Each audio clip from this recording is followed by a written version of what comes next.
Make sure to join my new Discord server to talk with me, fans, and friends. Plus, you will be notified so you don't miss out on any new uploads.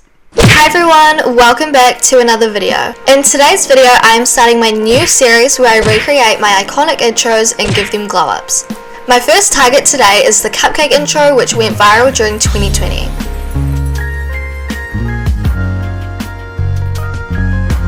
Okay, let's chuck that away and make a glowed up version. Okay, so I'm going to start by just exporting all of the basics.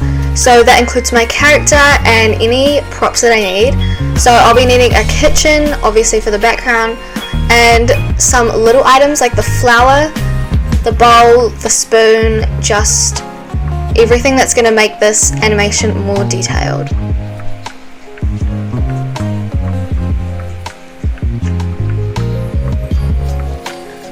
Now I'm just opening up Blender and I'm opening my rig, and I'm just going to start putting my little character together, and once that's done I'm going to start adding in all of the objects.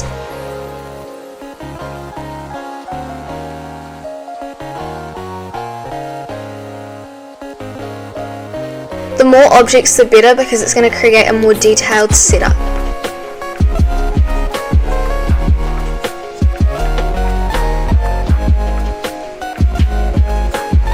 I'm going to slightly start moving the character into position, along with adding some extra textures to some of the objects.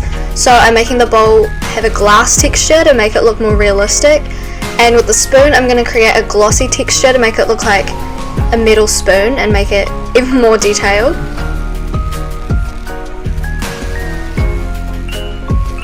I'm also going to start adding in my camera to prepare for animating.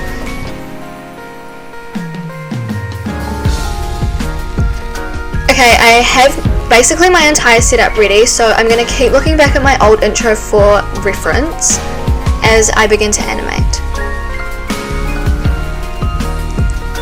A tip for when animating is you want to animate as many body parts as you can, because then that way it's going to run super smoothly and it's going to just make the animation better overall.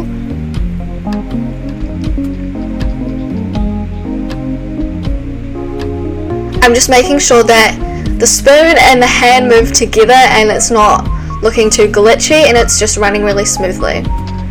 Now I'm also going to try and make this realistic by animating the strawberries in the bowl, so when she's like moving the spoon around, the strawberries will also move around.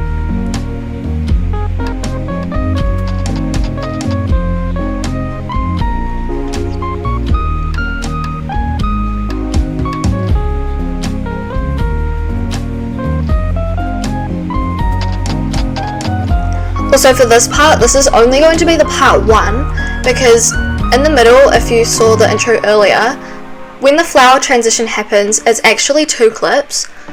So I'm just going to be rendering the first part where the flower kind of like explodes and then it cuts. So the first part doesn't consist of actually having the cupcakes yet, that will be in the second animation part. But anyways, I'm still looking back at my video just as a reference and continuing to animate.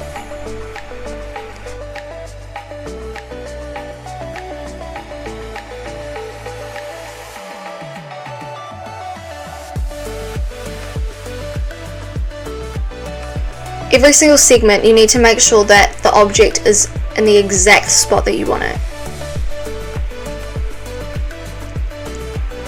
This is me also just running the animation, making sure it works, and also adding in some lighting.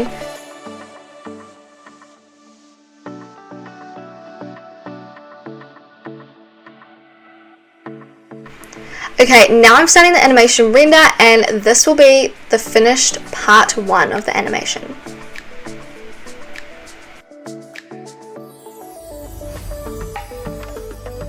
Moving on to part 2 now, I'm going to start just deleting the strawberries and stuff because I don't need them in the second part.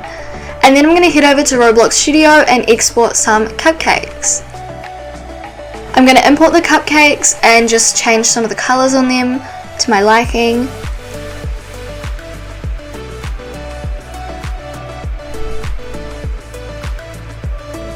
And I'm going to basically just keep animating again, but I'm going to be doing this in the second part.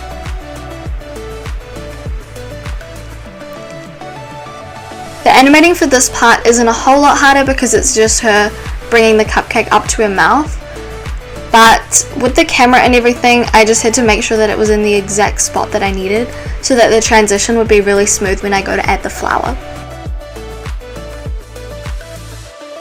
Now I'm going to go ahead and import both of my clips into Final Cut Pro.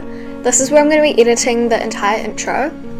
Then I'm going to add a green screen, which is the flower transition that'll go in between the two clips. I'm also going to add like a blurred photo into Photoshop, along with some text that says Mxddsie.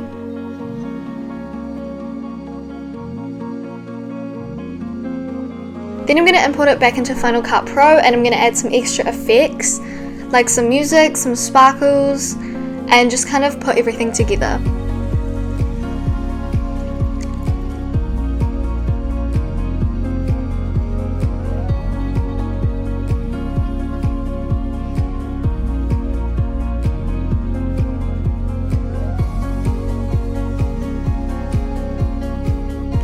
I'm also going to add a subscribe button, and then I'm going to add like this fading out transition just at the end so that everything kind of fades and just runs super smoothly. Once I'm done with that, I'm going to go ahead and export it, and here is the final result.